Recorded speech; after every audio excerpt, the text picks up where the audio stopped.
akan binasa. Karena kami tidak tahu jalan yang harus kami tempuh kemana. Tetapi dengan firman yang bukan hanya di hari Minggu, tetapi setiap hari kami harus membaca Alkitab. Setiap hari kami harus praktekkan apa yang kami baca. Maka kami tahu Tuhan, tujuan akhir kami adalah langit baru dan bumi baru. Yang Kau sudah siapkan bagi setiap orang yang tahu jalan ini, yang mau mempelajari dan menjalani jalan ini. Karena Yesus berkata, jelas akulah jalan. Jadi jalan itu adalah Yesus sendiri. Kami memiliki Engkau, kami memiliki jalan itu. Dan ujung-ujungnya adalah bertemu nanti muka dengan Engkau. Luar biasa, biarlah hal ini Tuhan menjadi semangat bagi kami. Untuk kami Tuhan melakukan kehendak-Mu dimanapun sebagai apapun kami. Terpuji-pujilah nama Tuhan Yesus. Biarlah semua kami yang hadir, yang berbicara maupun yang mendengar, semua Tuhan bertumbuh bersama untuk kemuliaan Bapa. Di dalam nama Tuhan Yesus Kristus. Haleluya. Yang mau diberkati sama-sama kita katakan amin. Silakan duduk jemaat. Shalom. Ya, kembali kita ketemu lagi ya.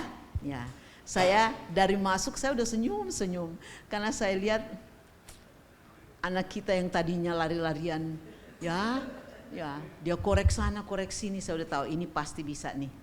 Bener juga, udah berdiri begini, ini kan luar biasa. Ya, senang sekali di akhir zaman, legacy apa yang akan kita tinggalkan? Bukan harta, nah apa-apa, bukan sekolah tinggi, itu pun bukan masalah. Ya, bagus semuanya itu. Tetapi kalau mereka hebat tapi tidak takut Tuhan, akhirnya kemana? Kan umur manusia cuma 70-80, terus mau kemana? Ya, kita lihat betapa banyak orang udah binasa di luar Tuhan. Apa mereka kekurangan? Tidak. Tapi kalau mereka punya Tuhan, sebenarnya sudah punya semuanya kok. Ya kan? Karena yang punya langit bumi, punya kita, ya sudahlah, aman ya. Tinggal mempraktekkan kebenaran ini. Nah, topik kita hari ini ada di Lukas pasal yang ke-22. Ya. Judulnya adalah ayat 7, judulnya persiapan untuk makan Paskah, ya. Ini persiapan makan Paskah, tapi kalau saudara baca, sebenarnya Yesus yang siapkan semua. Itu luar biasa kan? Artinya intinya sebenarnya semua sudah siap. Tinggal kita mau enggak? Ya, kita mau enggak diundang oleh Tuhan, kita mau enggak melibatkan Tuhan dalam semua perkara. Kalau itu menjadi bagian hidup kita sehari-hari, enggak usah khawatir apa yang aku makan, ku pakai. Nah mungkinlah Bapa kita pemilik langit bumi enggak cukupkan. Ya, secukupnya. Masalahnya kan orang mau lebih dari cukup. Padahal bersenang dengan apa ada, ya cukup. Saudara baca nggak? Saya suka forward ya karena bagus cerita mengenai Paus Fransiskus yang meninggal kemarin. Kan begitu meninggal, saya dikirim ruangan tempat tidurnya, ya, yang dibilang bersahaja. Ya cuma satu tempat tidur yang ukuran seorang, ya. Jadi lebarnya mungkin cuma segini nih, ya. Kemudian bantal 2, kemudian ada meja kecil 1. Cuma itu aja di ruangannya, enggak ada apa-apa lagi. Jadi dia enggak pusing kepikir, kita kan pusing karena apa yang hendak kumakan dan kupakai. Ya, padahal rupanya dia bisa mendapat 1 tahun itu 300.000 pound sterling. Tapi dia enggak mau ambil. Kenapa? Karena dia fokus dengan Tuhan. Ya, nah kita ini diberi hal-hal yang melebihi, tapi karena yang lebih itu yang jadi otak pusing. Ya kan? Apa yang hendak kumakan, kupakai. Padahal Tuhan lengkapi kita setiap hari. Kalau kita merasa cukup aja, udah cukup. Ya, kalau saudara baca teliti di Alkitab, dikatakan begini. Ketika orang berkata, jadi gimana ini? Ini ada tentara, ada pegawai. Tuhan bilang, cukupkan dengan gajimu. Ada kan di firman begitu. Sekarang orang bilang begini, kan gajiku cuma UMR. Keluargaku besar. Sebenarnya enggak begitu. Perkatakan firman Tuhan, itu pasti cukup. Dengan cara Tuhan, bukan cara kita. Ya, dengan cara Tuhan. Saya hidup seperti itu. Saya dulu kerja di bank, ya punya posisi yang cukup bagus. Setelah selesai saya enggak ngeyel, enggak menuntut harus seperti itu, apa adanya aja. Apa yang ada aja di rumah. Saya baru ngomong ke anak saya, Mama ini enggak tuntut-tuntut apa-apa. Enggak ada apa-apa juga di rumah, enggak ada masalah, enggak ribut. Karena tahu yang pelihara kita Bapa di sorga. Punya segala, tapi begitu hadir enggak boleh makan ini, enggak boleh makan ini, enggak boleh makan. Repot, ya kan? Nah kita semua bisa dimakan. Puji Tuhan kan ya? Iya. Nah oke. Kita pasal yang ke-22 kitab Lukas. Ini ada 2 bagian ya. Harus secara cepat. Tapi cepat nangkaplah intinya ya. Nah, bagian pertama adalah persiapan untuk makan Paskah. Demikian firman Tuhan. Maka tibalah hari raya roti tak beragi, yaitu hari di mana orang harus menyembelih domba Paskah. Ini kalau saudara baca di Kejadian Keluaran ya, di Keluaran pasal yang ke-12, ketika orang Israel akan keluar dari Mesir, di mana mereka memperbudak mereka, ya, pada waktu mereka keluar harus disiapkan roti tak beragi, sayur pahit, domba Paskah. Ya, ini 3 harus ada. Nah, perayaan disebut roti tak beragi. Ya, ada hari raya roti tak beragi, yaitu hari di mana orang harus menyembelih domba Paskah. Lalu Yesus menyuruh Petrus dan Yohanes, katanya, pergilah, persiapkanlah perjamuan Paskah bagi kita supaya kita makan. Paskah mereka bukan Paskah seperti kita ya, tapi hari yang sama yang kita rayakan ya. Paskah mereka masih pakai domba. Karena ketika Yesus hadir, Yohanes ngomong begini, itulah anak domba Allah yang akan menghapus dosa dunia. Nanti digenapi ketika Yesus disembelih juga, artinya mati di kayu salib. Kata mereka padanya, di manakah engkau kehendaki kami mempersiapkannya? Di mana? Kalau sekarang kan mau acara Paskah, orang bilang, udah kita ke gereja. Kalau sekarang, kita di gereja biasanya dari Jumat Agung itu sampai ke hari kebangkitan atau Paskah itu kita puasa. Nanti buka puasa di hari kebangkitan. Ya, jadi Paskahnya kebangkitan. Nah kalau sekarang habis gereja terus teman-teman paling tanya, kita mau makan di mana? Ya kan? Langsung kita mau makan di mana? Satu bilang, oh di sini aja, di mall sini, di sini. Kira-kira seperti. Tapi enggak, mereka tanya balik ke Yesus. Maunya di mana guru? Kira-kira begitu ya. Ya, di manakah engkau kehendaki kami persiapkannya? Nah, jawabnya, ini jawab Yesus. Perhatikan ya, apabila kamu masuk ke dalam kota, kamu akan bertemu dengan seorang yang membawa kendi berisi air. Ikutilah dia ke dalam rumah di mana dimasukinnya dan katakanlah kepada tuan rumah itu, guru bertanya kepadamu, di manakah ruangan tempat aku bersama-sama dengan murid-muridku akan makan Paskah? Lalu orang itu akan menunjukkan kepadamu sebuah ruangan atas yang besar yang sudah lengkap. Disitulah kamu harus mempersiapkannya. Maka berangkatlah mereka dan mereka mendapati semua seperti yang dikatakan Yesus pada mereka. Lalu mereka mempersiapkan Paskah. Nah, saudara perhatikan ya. Jadi ini kan judulnya persiapan untuk makan Paskah. Tapi saya mengambil satu topik, Tuhan yang mempersiapkan semua. Bukan murid Tuhan. Dan coba perhatikan ya. Ini kan ada yang aneh-aneh rasanya ya. Sepertinya Tuhan itu peramal, sepertinya Tuhan itu jago melihat, punya penglihatan. Dia ngomong begini, ketika muridnya bilang, jadi mau di mana Tuhan? Guru, biasanya begitu mereka, guru, kalau kamu keluar dari sini, kamu masuk ke kota, kamu akan bertemu seorang yang bawa kendi air. Kok bisa? Ya, kok bisa? Kemudian masih lebih panjang lagi, ikutin dia. Kalau dia masuk ke rumah itu, kamu ikut masuk juga. Kamu tanya ke tuan rumah, guru mau pakai ruangan untuk mau Paskah. Dia akan jawab ke kamu, sudah lantai 2 tersedia, lengkap. Waduh, itu kan hebat sekali. Kalau baca begini kita tidak mengerti, pertanyaannya timbul pasti. Kok bisa-bisa Yesus kayak peramal? Nah, coba kita mundur ke belakang ya. Kita lihat masih di kitab Lukas aja. Lukas pasal 19. Yesus dielu-elukan di Yerusalem. Ini sebenarnya banyak cerita seperti ini, tapi saya ambil 2 contoh aja yang dari yang topik kita dan dari sini ya. Ayat yang ke-30. Lukas 19 ayat yang ke-30. Supaya ini masuk di pikiran kita sehingga kita tahu bahwa selalu Yesus sudah persiapkan. Jadi kita tidak boleh mengeluh lagi dalam hidup ini. Ya, ayat 30. Pasal 19 kitab Lukas. Itu bisa juga ada di Matius 21 ada dan seterusnya ya. Saya harus baca dari 29. Ketika ia atau Yesus telah dekat Betfage dan Betania yang terletak di gunung yang bernama Bukit Zaitun, Yesus menyuruh 2 orang muridnya dengan pesan, pergilah ke kampung yang di depanmu itu. Pada waktu kamu masuk di situ, kamu akan mendapati seekor keledai muda tertambat yang belum pernah ditunggangi orang. Lepaskanlah keledai itu dan bawalah kemari. Dan jika ada orang bertanya padamu, mengapa kamu melepaskannya? Jawablah begini, Tuhan memerlukannya. Lalu pergilah mereka yang disuruh itu dan mereka mendapati segala sesuatu seperti yang telah dikatakan Yesus. Ketika mereka melepaskan keledai itu, berkatalah orang yang punya keledai itu, "Mengapa kamu melepaskan keledai itu?" Kata mereka, "Tuhan memerlukannya." Mereka membawa keledai itu pada Yesus, lalu mengalasinya dengan pakaian mereka dan menolong Yesus naik ke atasnya. Nggak ribut yang punya, nggak teriak, pencuri. Enggak loh. Ini kan hebat sekali. Mengapa? Apa kita boleh begitu? Nah, coba kita perhatikan. Yesus manusia memang luar biasa, ya, sedikit berbeda dari kita. Dia memang manusia 100%, tapi kelahirannya dari Roh Kudus kan? Ya, bukan dari hubungan suami istri, dari Roh Kudus, sehingga Roh Tuhan ada padanya. Apa beda dengan kita? Apakah kita manusia biasa? Beda sekali? Enggak juga.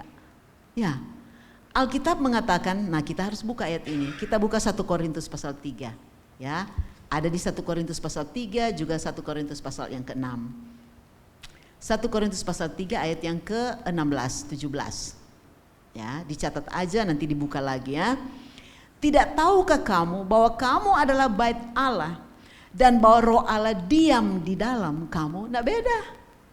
Ya, kita jadi bait, kita memang tidak lahir oleh Roh Kudus, tapi dilahirkan kembali oleh Roh Kudus. Ya, kemudian dia malah Immanuel, tinggal di dalam kita. Jadi mestinya kita ini, makanya Yesus katakan, kalau kamu percaya kamu akan lakukan perkara-perkara yang besar, bahkan lebih daripada yang kulakukan. Tahu kan firman itu? Dan apa yang Paulus atau rasul-rasul lakukan? Bisa lihat di Kisah Rasul. Bagaimana Paulus sapu tangannya bisa menyembuhkan orang? Tak beda kan? Luar biasa. Masalahnya kita tidak mengimani hal-hal yang seperti ini. Dan yang luar biasa bagi kita tidak usah bikin nubuat baru. Kenapa? Semua sudah tersedia lewat baca ini. Sudah lengkap, tinggal perkatakan ini, imani, perkatakan, lakukan. Bisa, banyak hal yang semua kalau disuruh kasih kesaksian. Kami kalau tanggal 31 malam, ya ibadahnya itu mulai jam 9 malam. Tidak ada khotbah, tapi semua keluarga per keluarga dipanggil untuk memberikan kesaksian. Ternyata diam-diam semua punya kesaksian yang luar biasa loh. Harus singkat, padat dan jelas. Karena jam 9 kan udah puji-pujian penyembahan. Kemudian mulai kesaksian satu keluarga lepas keluarga.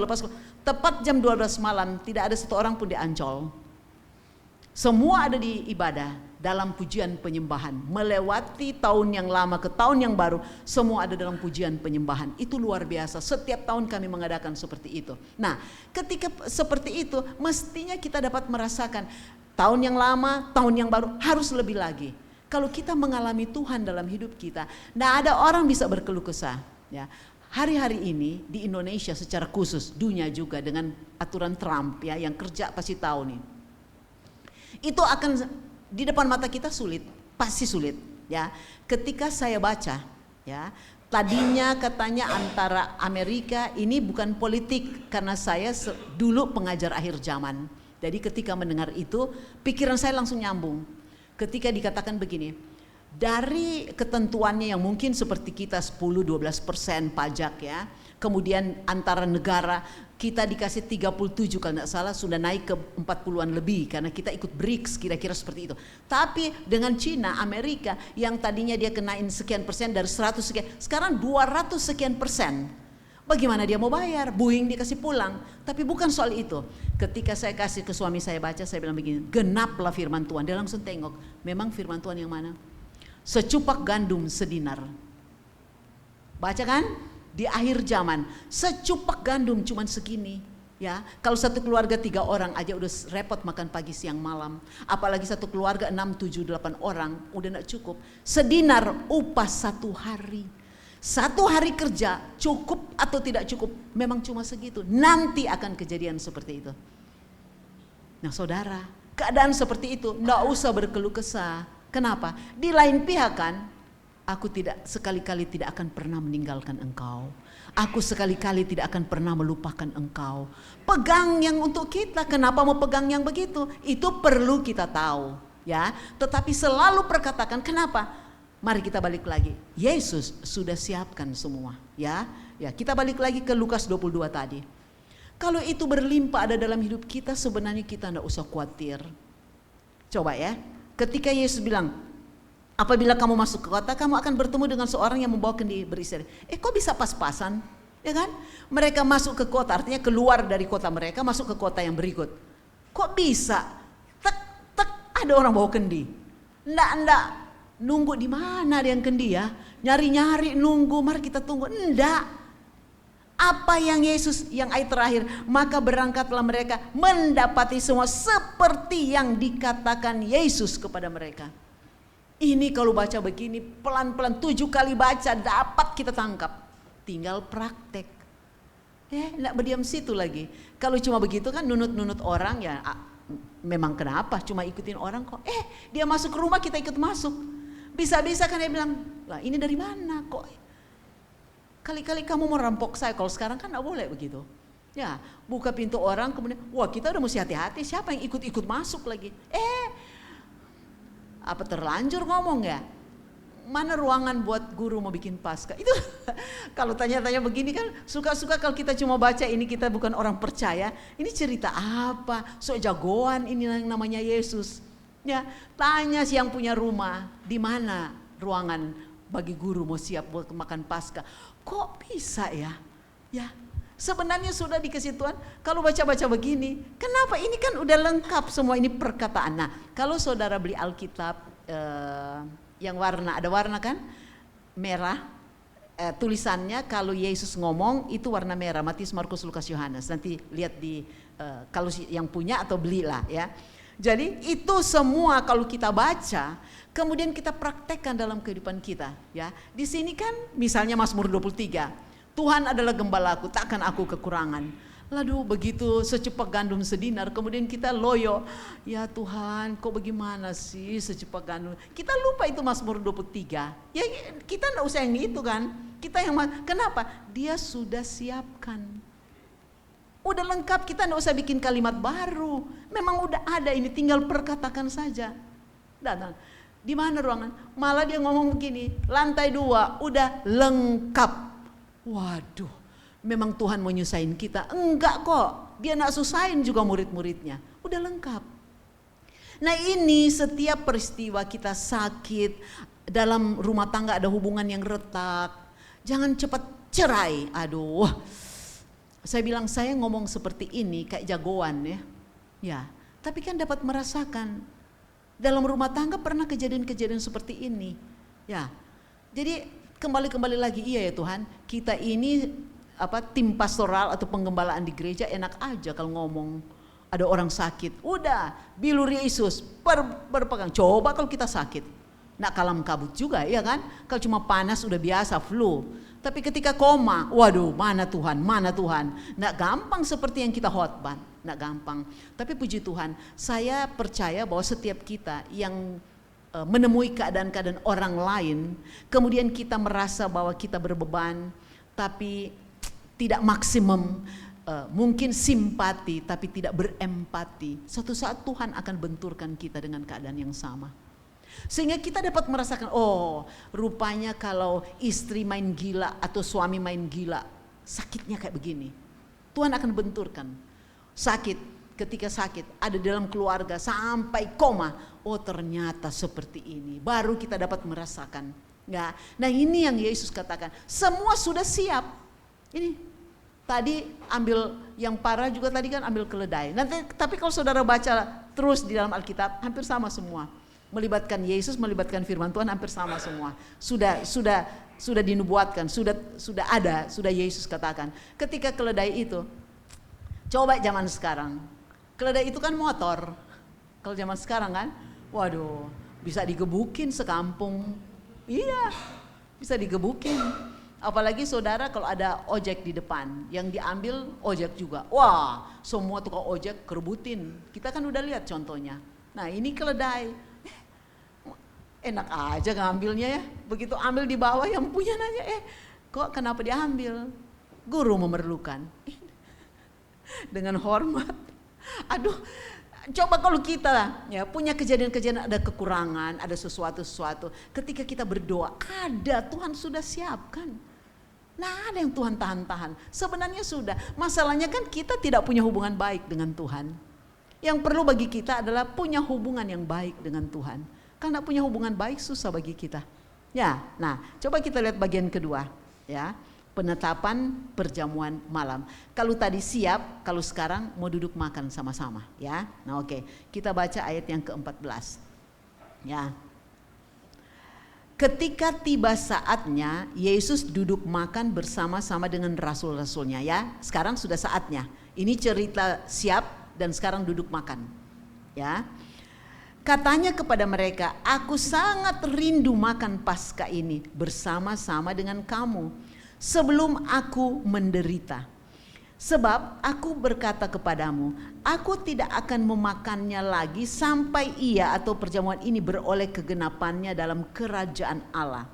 Kemudian ia mengambil sebuah cawan, mengucap syukur lalu berkata, "Ambillah ini dan bagikanlah di antara kamu. Sebab aku berkata kepada kamu, mulai dari sekarang ini aku tidak akan minum lagi hasil pokok anggur sampai kerajaan Allah telah datang." Ini udah kedua kali kerajaan Allah, ya. Lalu ia mengambil roti, mengucap syukur, memecah-mecahkannya dan memberikannya kepada mereka. Katanya, "Inilah tubuhku yang diserahkan bagi kamu. Perbuatlah ini menjadi peringatan akan aku." Demikian juga dibuatnya dengan cawan sesudah makan.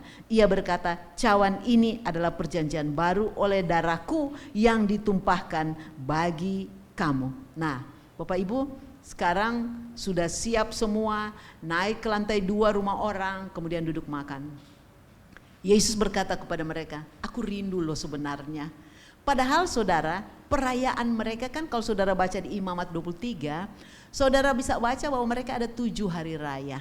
Ya, roti tak beragi, Paskah, pendamaian, serunai, ya, ada 7 hari raya. Tapi secara spesial ini di hari raya, ya, Paskah. Yesus bilang, "Aku udah lama lo rindu pingin makan Paskah." Ini hari yang sangat berarti. Sebab ya di bawah kalau kita baca kan dia bilang begini, ini di sana, "Perbuatlah ini menjadi peringatan akan aku."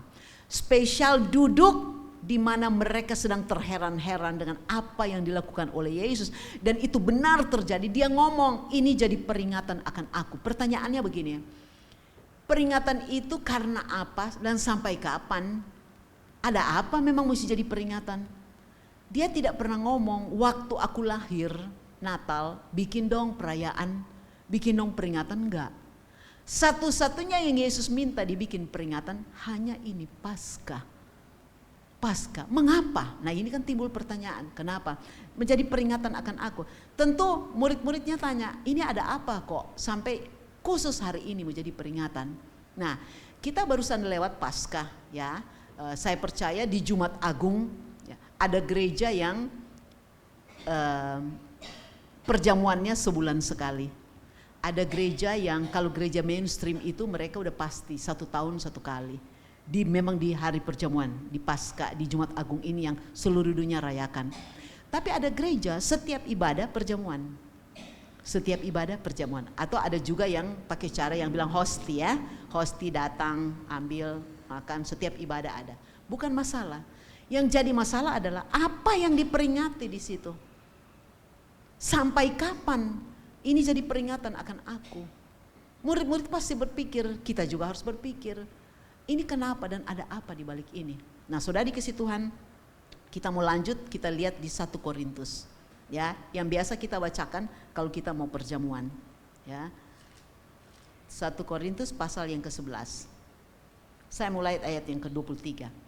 Ini Yesus sudah tidak ada, ya, ini Yesus tidak ada, tetapi kemudian Paulus, ya, mengumpulkan jemaat, ada perjamuan. Jadi ingat-ingat begini, ya. Ini kita cuman ambil momennya untuk Paskah. Tapi ini perjamuan ini mesti diingat.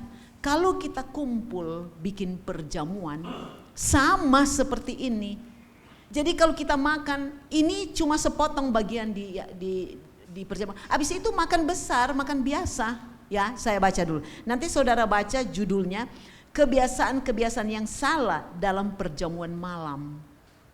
Jadi ini bukan spesial Jumat, bukan. Ya, saya baca ya. Sebab apa yang telah kuterus, atau saya baca dulu ayat yang ke-33. 33 ya. Karena itu saudara-saudaraku, jika kamu berkumpul untuk makan, perhatikan. Jadi bukan cuma ada roti sama anggur. Nantikanlah olehmu seorang akan yang lain. Kalau ada orang yang lapar, baiklah ya makan dulu di rumahnya, supaya jangan kamu berkumpul untuk dihukum. Hal-hal yang lain akan kuatur kalau aku datang. Jadi kumpul ya, kita mungkin ada acara kan Natal, kumpul makan ya. Ada acara misalnya gembala ulang tahun. Kemudian habis ibadah kita makan bersama. Jangan lupa ya, ketika kita makan bersama, peristiwa ini tetap harus ada ingatan. Jangan hanya karena Jumat Agung kemudian hari Minggu Paskahnya, bukan begitu. Nih, makanya kan dibilang kalau kamu duduk makan, yang kelaparan jangan makan duluan. Tunggu yang lain. Bisa ditangkap? Nah, ini kan tadinya kita cuma berpikir bahwa ini spesial, cuma ada roti sama anggur. Enggak. Kalau ini di kejadiannya di Irian atau di Ambon, Yesus pasti ambil, kemudian di sendoknya popeda. Kemudian diberikannya, inilah tubuhku. Ya, kemudian ada saguer. Ya, tuak. Ya, kemudian inilah darahku. Bisa seperti itu, ya. Dan itu di acara makan biasa. Sehingga ini membuat kita, nah ini yang dibilangkan setiap kali jadi peringatan. Nah, itu dulu saya baca ya. Nah, ayat yang ke-23. Sebab apa yang telah kuteruskan kepadamu telah aku terima dari Tuhan, yaitu bahwa Tuhan Yesus pada malam waktu ia diserahkan mengambil roti, dan sesudah itu ia mengucap syukur atasnya. Ia memecah-mecahkannya dan berkata, inilah tubuhku yang diserahkan bagi kamu, perbuatlah ini menjadi peringatan akan aku. Demikian juga ia mengambil cawan sesudah makan, lalu berkata, cawan ini adalah perjanjian baru yang dimeteraikan oleh darahku. Perbuatlah ini setiap kali kamu meminumnya menjadi peringatan akan aku. Ini kan Yesus sudah tidak ada, murid-muridnya melanjutnya karena dia suruh kan bikin peringatan. Setiap makan minum bikin peringatan. Nah, sebab setiap kali kamu makan roti ini dan minum cawan ini, kamu memberitakan kematian Tuhan sampai ia datang. Jadi ketika kita kumpul makan bersama, apakah itu pas Jumat Agung, apa Paskah, atau kapanpun kita ada acara, selalu harus diingat, inilah tubuhku dan darahku. Makanya sebelum kumpul makan dulu di rumah kalau lapar. Supaya jangan ambil duluan orang lain dapat bagian. Ini kan yang kita baca tadi ayat 33. Jadi bukan khusus cuma duduk, cuma perjamuan kudus, bukan. Kalau cuma perjamuan kudus, tidak kelihatan orang-orang yang nakal, yang kelaparan, yang serobot orang lain tidak makan, dia makan. Bahkan kalau lihat sekarang di YouTube kan apa sih istilahnya yang tukang bungkus? Iya, pokoknya begitu makanannya datang, dia buka tasnya, semuanya diisi di tas. Semua ada kan YouTube-nya dikirim begitu, geli saya lihatnya. Ibu-ibu apa sih ada istilahnya itu yang tukang bungkus. Nah, ini dibilang jangan seperti itu. Memang kalau kita datang kepingin sekali, waduh lihat makannya enak-enak banget. Apalagi ada sate babi, ya, sop bakut. Waduh, ini rasanya. Tapi makanya dibilang makan dulu dari rumah. Nah, itu kan peristiwa ini juga. Jadi tidak khusus hanya. Jadi kalau cuma roti sama anggur, semua datang kudus-kudus. Mau apa? Nah, ada yang lain cuman itu, diam semua, enggak kelihatan rakusnya, enggak boleh. Tuh kan?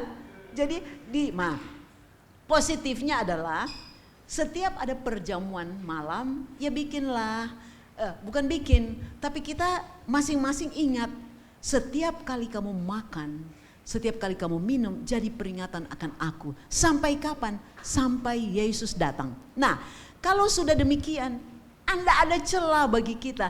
Maka ya ini intinya, coba kita balik ya ke Lukas tadi. Ya, Lukas tadi. Ayat 15 dibilang begini. Katanya pada mereka, aku sangat rindu makan Paskah ini bersama-sama dengan aku sebelum aku menderita. Aku rindu makan Paskah. Kenapa bukan acara lain? Kenapa makan Paskah? Ya, karena dia mau Rasul Paulus tadi di Korintus, setiap kali kamu makan perjamuan malam, ingat sampai dia datang. Nah, kenapa pakai acara makan? Ingat, peringatan pakai makan, bukan hanya roti sama anggur, tapi itu digantikan untuk jadi roti tubuh Kristus. Kenapa? Karena satu hari makannya berapa kali kita? 3 kali. Kalau itu jadi peringatan tiap makan, kapan bikin dosa? Ya kan? Nggak sempat kepikir mau korupsi. Ya, baru mau korupsi makan lagi. Ini tubuhku. Ya, aduh nggak jadi dia korupsi. Ini tubuhku, mau makan dulu kan? Ya kan? Malam ada mungkin para bapak-bapak mau pergi di apa dulu ada tuh tempat-tempat klub-klub malam lah. Ya, kan dia mau makan malam. Ketika dia mau makan malam bersama-sama dengan sahabat-sahabatnya yang nakal-nakal, inilah tubuhku, mati deh aku, enggak deh. Ya, ini jadi memang bagus sekali ya. Saya akhirnya ke bawah juga, kalau mau makan sendirian di rumah pun, terus jadi kepikir, iya Tuhan, inilah tubuhmu yang dihancurkan bagi keselamatanku. Biar pikiran udah marah, hilang deh marahnya, enggak jadi deh Tuhan. Ya, tuh makan 3 kali sehari ini sampai aku datang. Terus posisinya mau apa kalau Tuhan datang? Ya, oke, buka. Ini mesti buka ya, Matius 26. Matius 26. Ini kalau saudara baca 26 ini Yesus sudah mau menderita ya.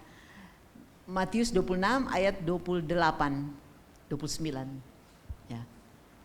Sebab inilah darahku, darah perjanjian yang ditumpahkan bagi banyak orang untuk pengampunan dosa. Ayat 29 perhatikan.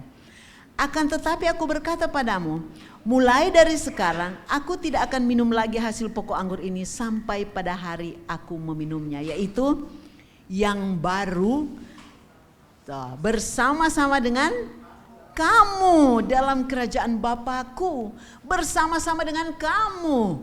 Yang waktu Yesus lakukan ini tadi di Lukas itu sama topiknya ya, tapi ini lebih lengkap mengatakan ketika kita makan bersama-sama, aku rindu makan Paskah ini supaya ini jadi peringatan. Begitu Yesus mati, Paulus dan semua rasul terus sampai gereja, sampai kita. Sampai kapan? Sampai Yesus datang. Terus memang kalau Yesus datang terus mau ngapa? Ini dia nih. Kemudian nanti kita bersama-sama dengan kamu dalam kerajaan Bapakku. Aduh saudara, saya baca juga ini ya, karena selalu dikirim tentang Paus Fransiskus ini ya. Ternyata di kepausan itu mereka punya mobil mewah, punya istana paus, kan dibilang istana kepausan ya, punya pakaian yang mentereng dan lain-lain. Dia tidak mau gunakan ya. Setahun gajinya itu 300.000 pound sterling ya, kali-kali berapa itu ya?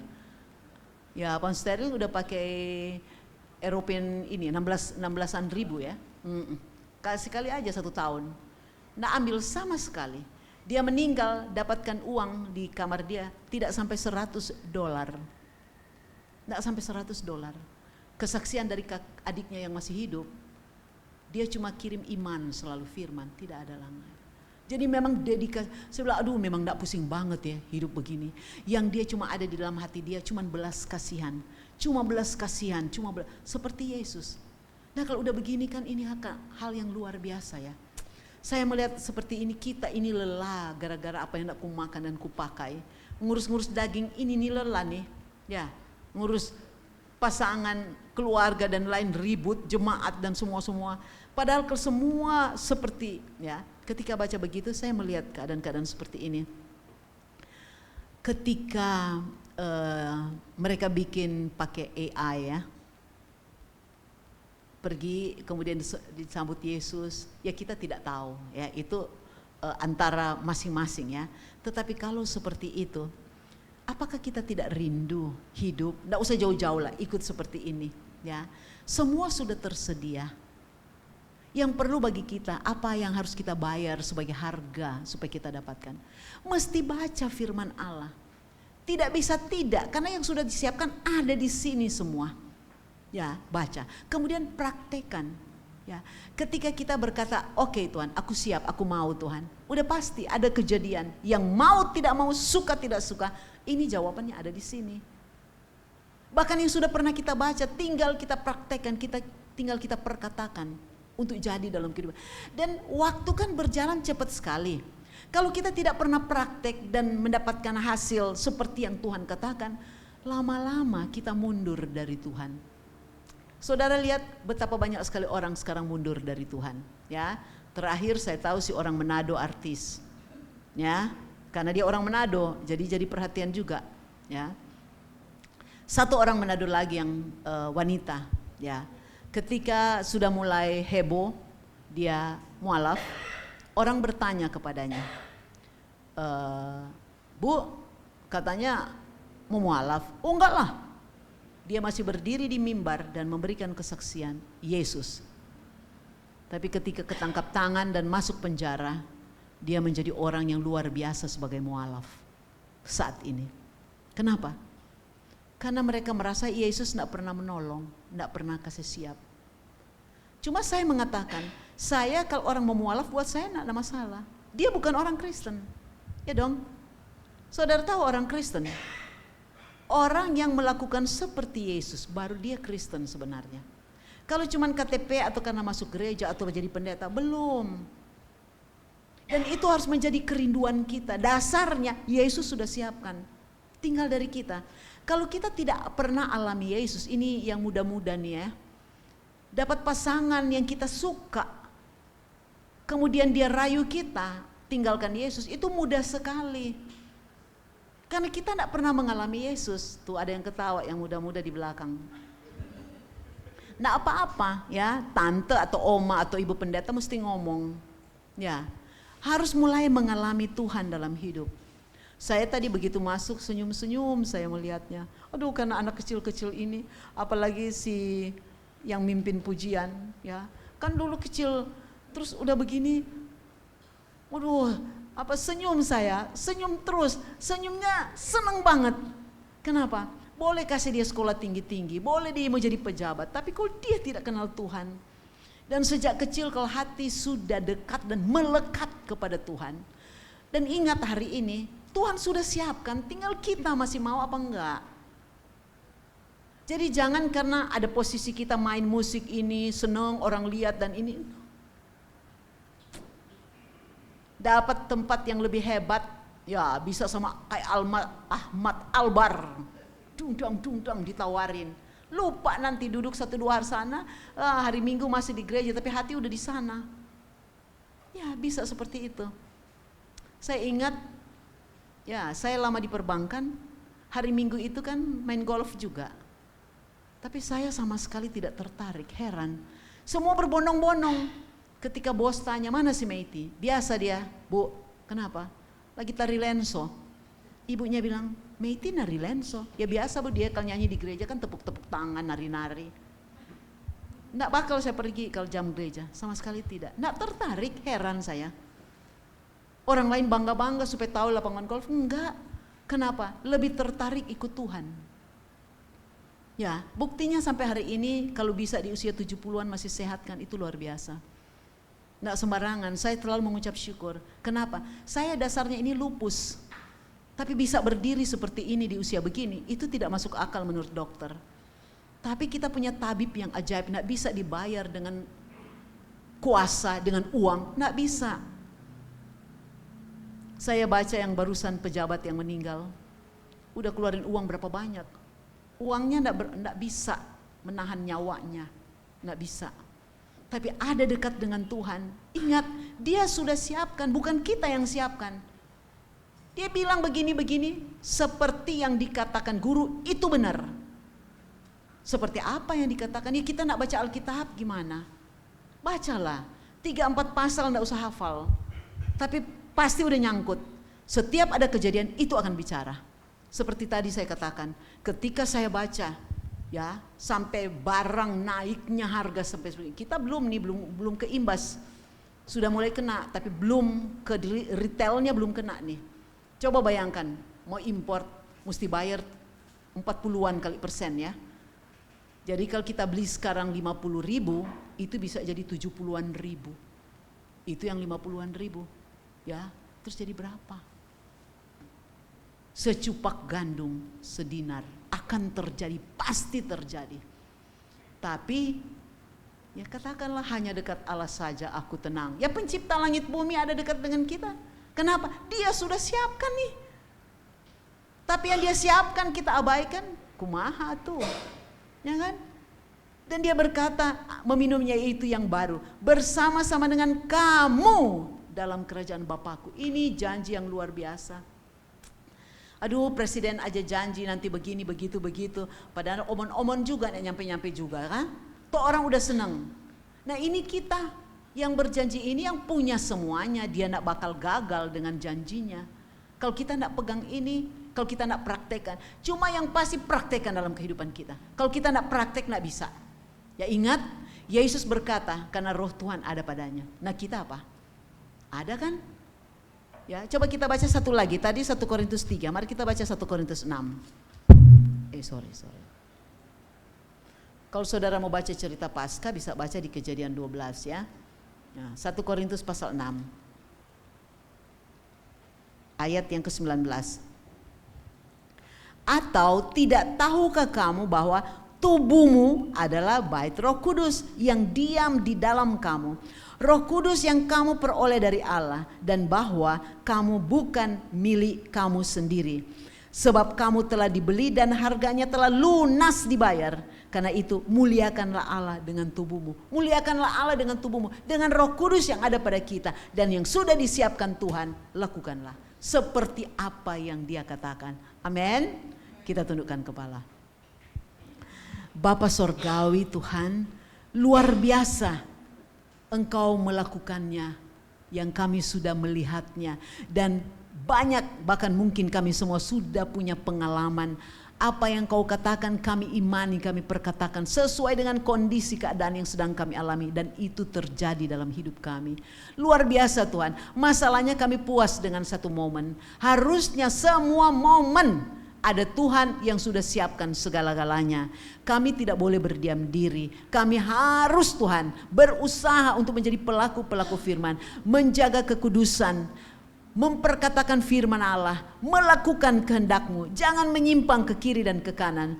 Apabila Tuhan continue, apabila stabil kami melakukan semuanya, maka apa yang kami katakan sesuai firman Allah itu pasti terjadi. Terima kasih banyak Bapa. Roh Tuhan ada bagi kami semua agar supaya kami boleh bertumbuh bersama untuk kemuliaan Bapa di dalam nama Tuhan Yesus. Haleluya. Amin. Mana adik?